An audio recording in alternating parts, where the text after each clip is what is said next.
My son, are you clear of mind and stout of heart? I am.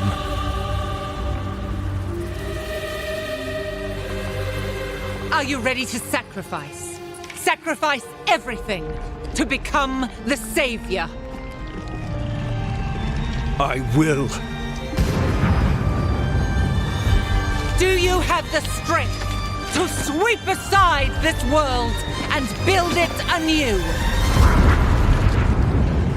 I must.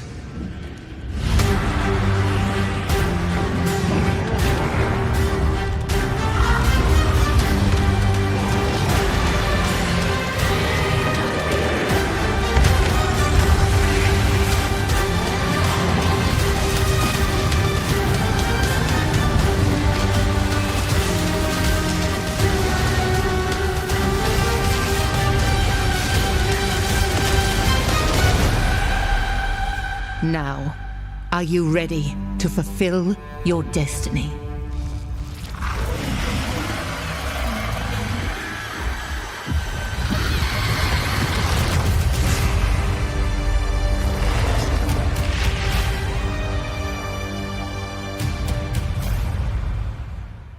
Yes.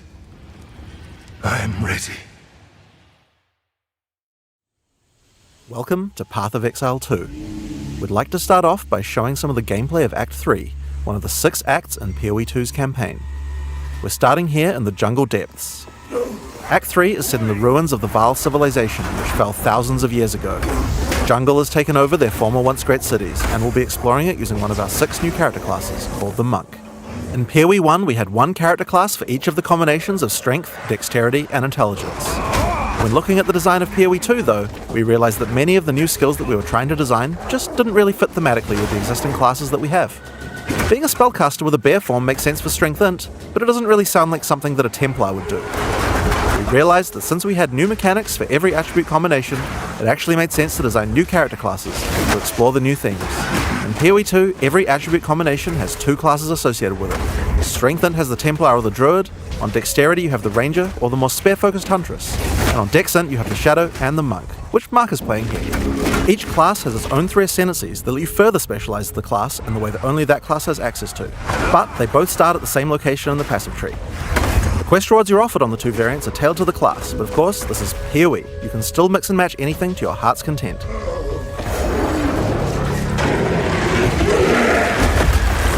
Looks like we've come across the boss for this area. In POE 2, every area of the campaign contains a boss of at least this difficulty. That's over 100 bosses to fight as you make your way through the campaign, and they all have unique mechanics to learn.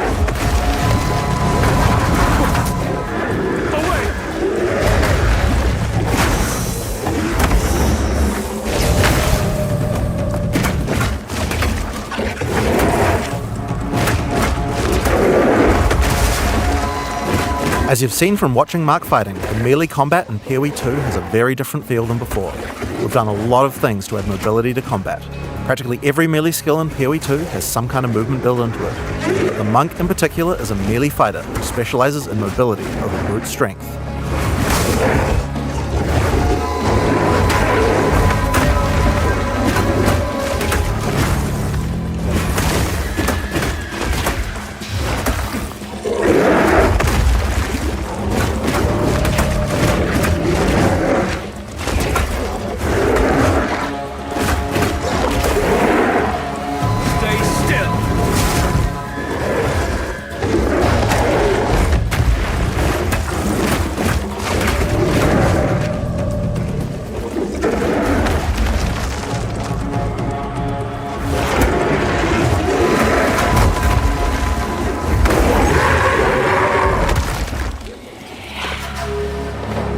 So, as Mark has been playing, you might have noticed these blue markers over enemies. Mark has a skill equipped called Killing Palm. Whenever an enemy has a blue indicator over it, it means the monster has low enough life to cull with Killing Palm. Successfully executing the cull will give you a power charge. This is an important skill for the Monk, since many of his skills interact with power charges.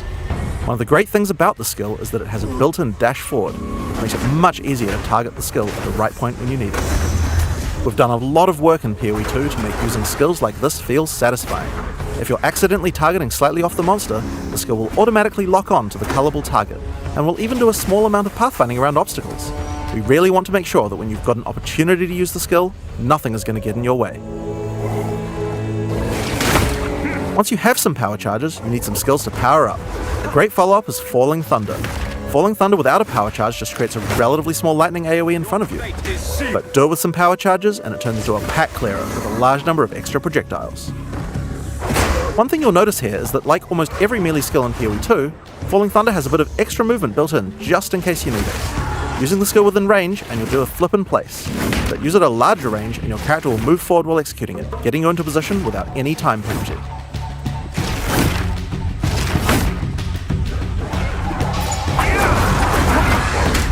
In POE 2 you also get a short period to redirect your target. Notice how you can start the skill facing one way, then whip the mouse sideways to land the skill in a different direction? In order to get power charges, you're going to first need to get some lower life monsters into a colourable range. You've got a few options. If you want to charge right in, Whirling Assault is a good option.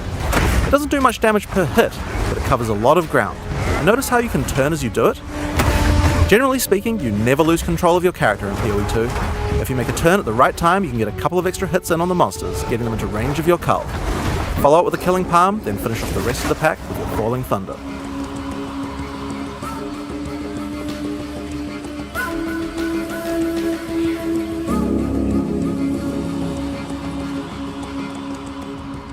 We've now entered the Vaal Mechanarium. This is the place where the Vaal built the various constructs they relied on to power their civilization. Now this is a find! A Vaal ruin that hasn't been looted? I wonder why nobody's been in here before. One useful feature that we've added is the ability to call in NPCs to where you are, to give you more information, help you with quest objectives, and so that you don't have to always go back to town. In this case, we'll call in Alva to find out what to do. This mechanism, if powered with a small soul core, it could open that door. There should definitely be soul cores somewhere around here. They had to power these constructs somehow. As Alpha said, we need to find a soul core to open this door. Let's explore. If you want to shave off some life without getting too close to some of the more dangerous monsters, a good option is Wind Blast. Wind Blast also doesn't do too much damage, but it keeps the enemies back. The closer they are, the farther they're pushed back, so it's a great option for keeping smaller but high damage enemies at bay. Note that the bigger the enemy is, the less they'll be pushed back, so trying to push back some giants isn't going to be effective. And there's the soul core. Let's get back to the door.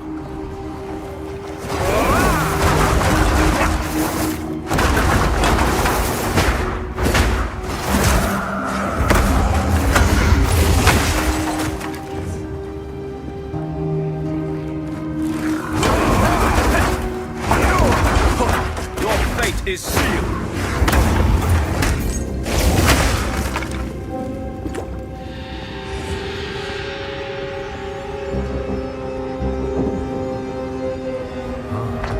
Consider me impressed. I'll keep investigating in here. Bring me in if you find anything else. If you need to defeat tougher enemies, it might be time to break out some of the ice skills in the monk's arsenal. Glacial Cascade creates a wave of ice that moves slowly in front of the player. It's pretty ineffective against fast-moving monsters because most of the damage occurs right at the end of the wave, and so a lot of monsters will just walk right by it. But if you can find a way to make a monster stop at just the right place, it can be very effective. In order to do that, you probably want to freeze monsters. The monk has a few different tools to do this. A fairly simple option is to get right in the monster's face with Ice Strike. Ice Strike doesn't do too much damage on the first 2 hits, but attack 3 times in sequence and you can get off a combo that has a much higher chance to freeze. Get in there with that freeze, then roll back and finish the job with a Glacial Cascade. Now, remember how Glacial Cascade had that extra damaging spike at the end?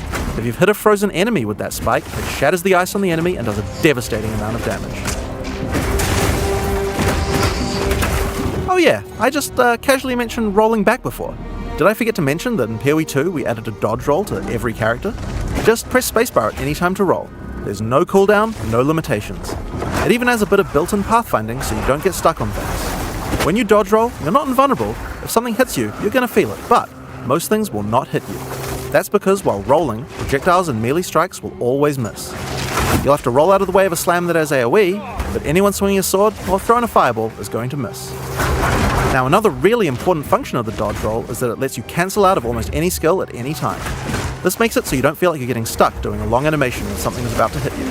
It really changes how skills with longer attack and cast times play, and it makes dodge roll feel like a very reliable way to avoid attacks.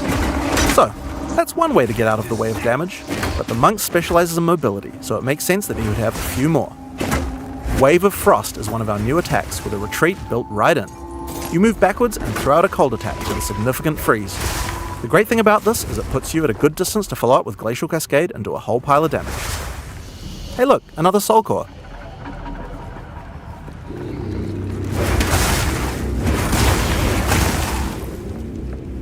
Another skill you can use to get some extra freeze is Shattering Palm.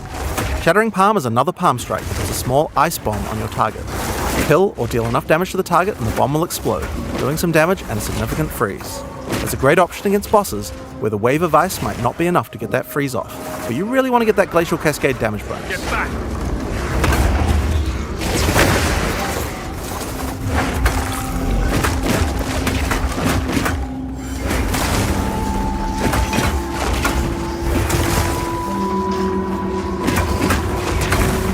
Face your demise.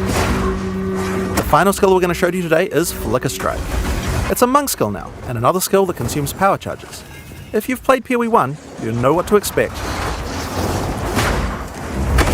It's a great finisher for tough boss fights, and it looks pretty impressive too. Face your demise.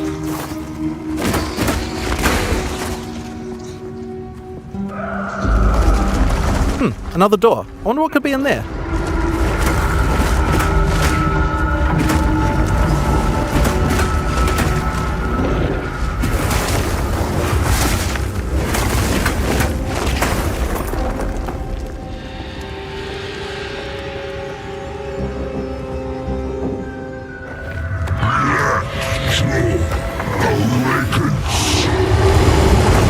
In order to take down this boss, we're going to need all the tools in the monk's arsenal, especially the combo of Freeze and Glacial Cascade.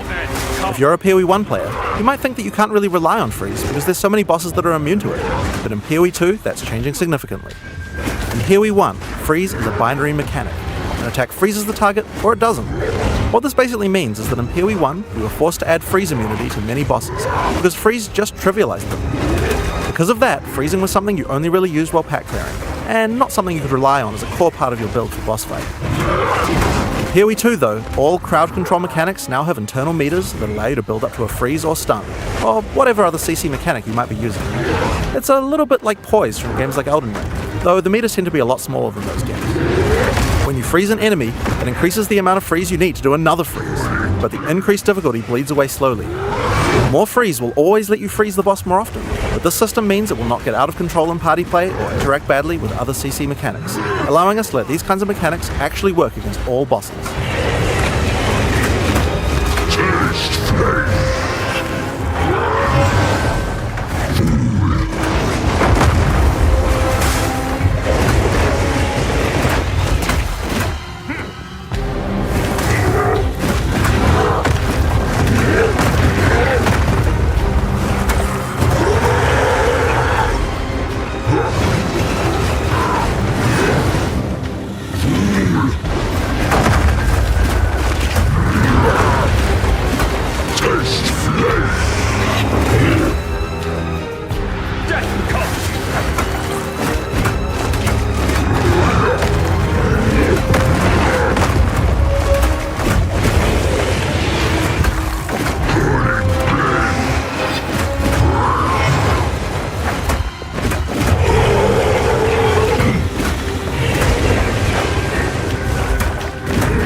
Blackjaw has dropped a consumable quest item, the Flame Core. It's a permanent +10 to Spirit. In POE 2, we really want to make sure that you feel rewarded for exploration. It wouldn't be much good if we made all these awesome optional bosses if we didn't have something great to find for killing them. One of the things you might find for killing a boss is a permanent stat bonus to your character. Your end comes.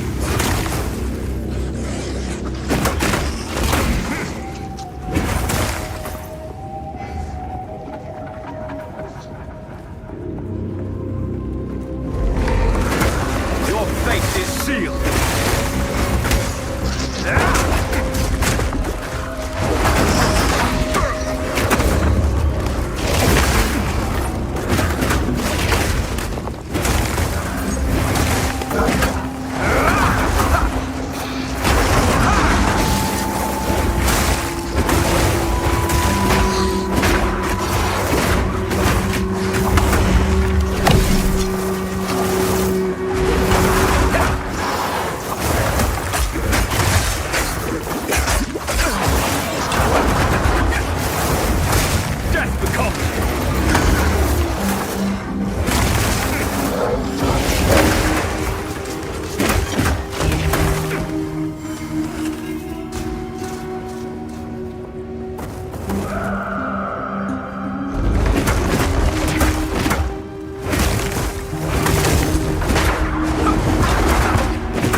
In order to help us with this next area, we're going to call in a sorceress.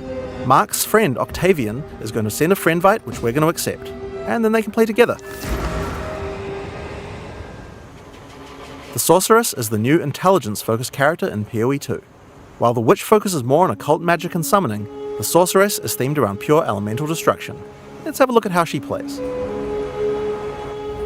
All the vaunted technology of the Val, and look where it got them. Dead and buried. This is the largest soul core I've ever seen. With this, we could power the canal systems. But it isn't charged. There is still latent energy in this machinarium from its ancient operation. These lines in the stonework should lead to generators. You might need to find some more soul cores to spin them up, but everything looks to be in surprisingly decent condition. Maybe the golems have been maintaining it. In any case, it should still function. We'll have to remove that large core from the wall, of course, but that shouldn't be a problem. We have some skills here that you'll probably recognize if you've played PoE 1 before, but they feel a bit different to play now. Spark is great in these tight passages since it bounces around. We've added a Pierce support gem to really allow it to hit an entire room of targets. For a more single target focused skill, Arc is a good choice. It does more damage to the first target you hit.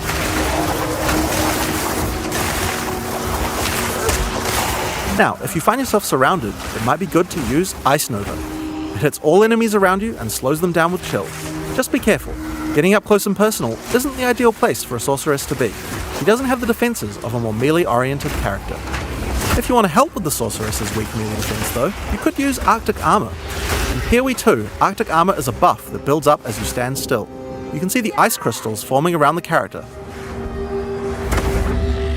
They'll drop off if you walk. When monsters hit you, they take cold damage and build up to a freeze, so it's a great defense. Just be careful. You have to be standing still for a little while to get the full effect, so trying to stutter step isn't the best strategy. Now, Arctic Armor is an ongoing buff, but did you notice it didn't reserve any mana? How does that work? Well, we were pretty sick of the fact that in PoE 1 basically every character was playing with no mana pool, so we decided to change the way that reservation works. There's a new resource in PoE 2 called Spirit. Spirit is a dedicated resource you can use for ongoing effects like Arctic Armor, Heralds, Auras, or even Minions. Everyone starts with 100 Spirit, which is enough for most ongoing effects. But if you want more than one effect, you're going to need some more Spirit. Spirit is available on mods from items and on the passive tree. But if you're willing to give up your offhand slot, the easiest way to get it is by holding a scepter.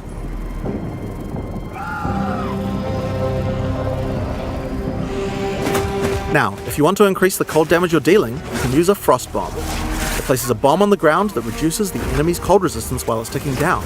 It's a great opportunity to use some cold skills before it explodes. And speaking of cold skills, a great skill to use on monsters with the slower cold resistance is Comet. This is a new skill in PoE 2, and it hits pretty damn hard.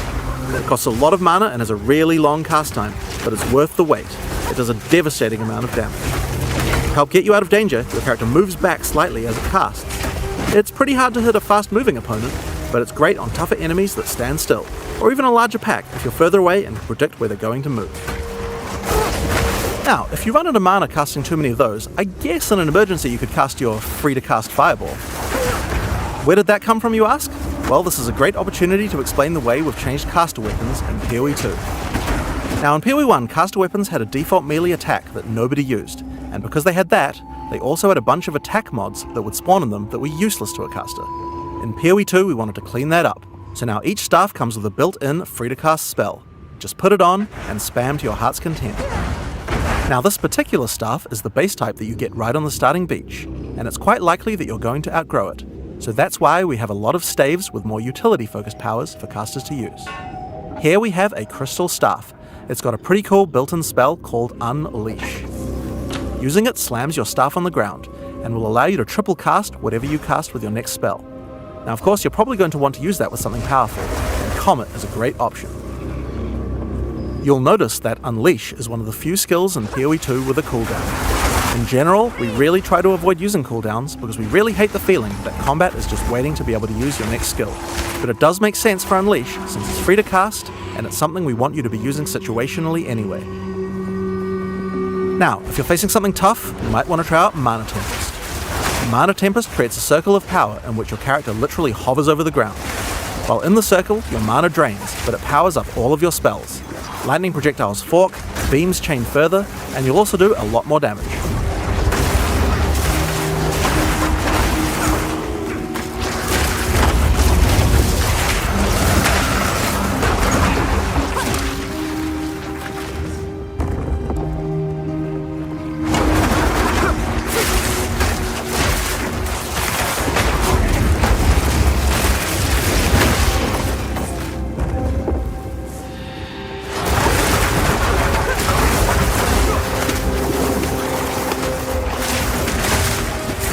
So with all of these skills, here's a great combo to try.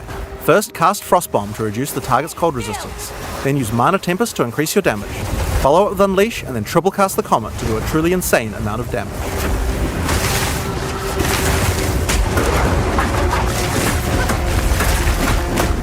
I need more time.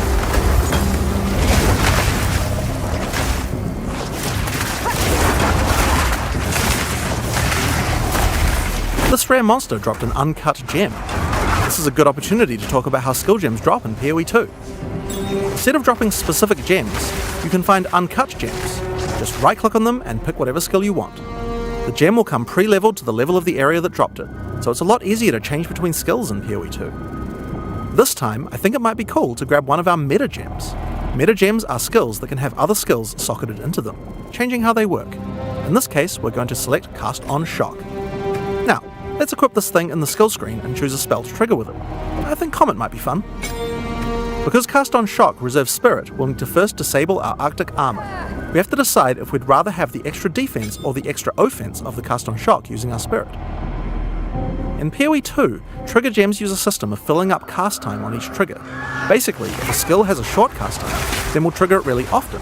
If it's got a long cast time, like this Comet here, it will take a lot longer to trigger. You can see up the top left that there's a counter that says how far it is until your next trigger. And there you are. Using Cast on Shock, we'll automatically cast Comet whenever we're using our lightning skills.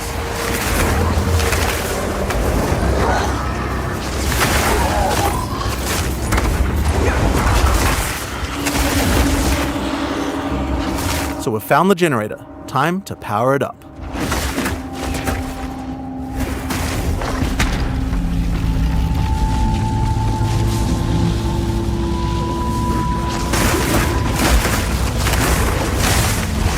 As power is restored to the Mechanarium, all the constructs are coming back to life. We'll need to fight them on the way back to the charged Soul Core. One thing that PoE 1 players might have noticed is that this character has both ice and lightning spells. That's pretty inefficient, isn't it? It's a big no-no for most builds, because any specialization into cold or lightning isn't going to affect the other element. And generic elemental damage increases are not going to be as powerful as focusing on a single element. Well, in PoE 2 we have another major new system to introduce to solve these kinds of problems, and it starts with Weapon Swap. Now in PoE 1, Weapon Swap isn't really used much for its originally intended use case. We imagined that people were going to be swapping in and out between different weapons to deal with whatever situation they were in. People just don't do that at all, and a large reason for that is because it's really awkward to do. In POE 2 we wanted to solve that. The staff Octavian is using here has an ice mod on it that makes it great for when he's using his ice spells. We would also like to be able to make sure that the build works just as well for his lightning spells. If Octavian equips his previous staff in his second weapon set, you can see that it appears on the character's back. Now we're going to open up the skills screen. If Octavian opens up the skill options for his lightning skills, you can see here that you can choose which weapon sets are usable with each skill. First, we uncheck set 1 from being used by his lightning skills. Then, we go through the cold skills and turn those off with his lightning weapon.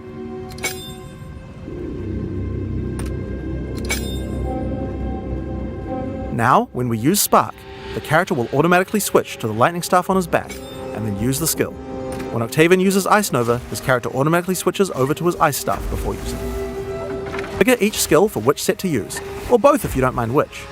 There's a very short time penalty to switching, so it can be good to leave some skills on both sets if it doesn't matter which weapon set you're using.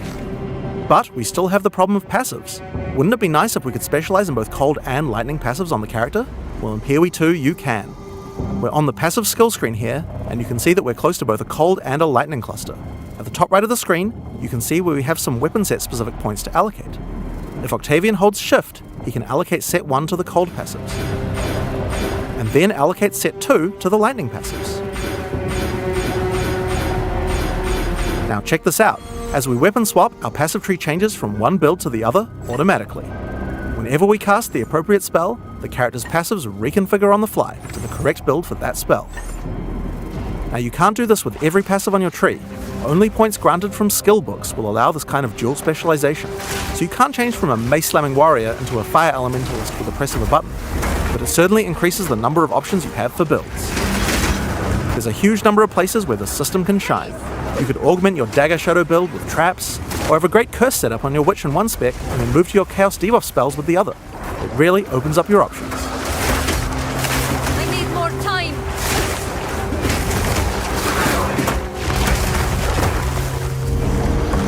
Another fun meta gem to try out is called Barrier Invocation. This works a little bit like the trigger gem I talked about before, but this one charges up as your energy shield is hit by monsters. I think we might like to put an Ice Nova in this one. The more energy shield you lose, the more charge builds up until the point where you're able to cast the skill you socketed instantly. Lose some energy shield, and then at just the right time invoke Ice Nova to cast all the stacked up versions in one cast. If you keep losing shield, you'll build up even more charge for even more casts, so it's a great defensive option in an emergency.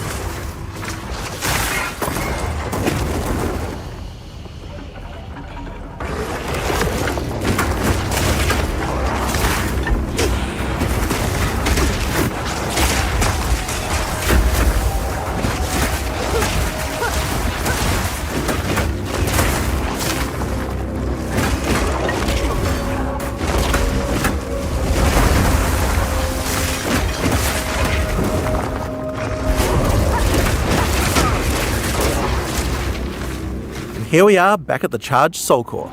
All we have to do now is take it. How hard could that be? Oh dear. Now we just have to remove it from that construct. I'll, give that to you. Get back!